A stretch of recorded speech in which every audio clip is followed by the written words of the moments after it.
আসলে প্রত্যেক ২ বছর পর পরই শিল্পী সমিতির নির্বাচন হয়।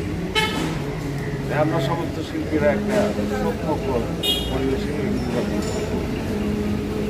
এবারও ওই আগের মতোই হচ্ছে, একটা ঈদ ভাব হচ্ছে, অনেক শিল্পীরা আসতেছে রেগুলার, তাদের নিয়ে আড্ডা হচ্ছে, খাওয়া দাওয়া হচ্ছে, হ্যাঁ হই হল্লা হচ্ছে।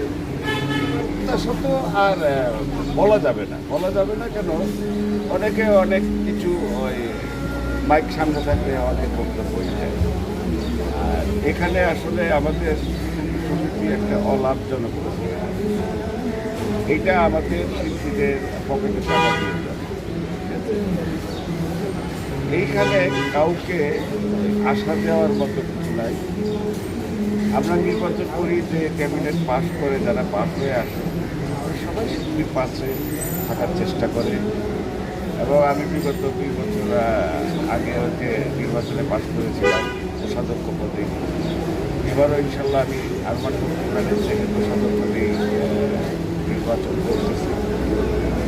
এখন যদি আমার শিল্পী ভাই বোনেরা আমাকে ভোট দিয়ে নির্বাচিত করে, যদি এই ২ বছর খুব ভালো কাজ করে থাকি, তাহলে আমি আশা করি অবশ্যই আমার শিল্পী ভাই বোন আমাকে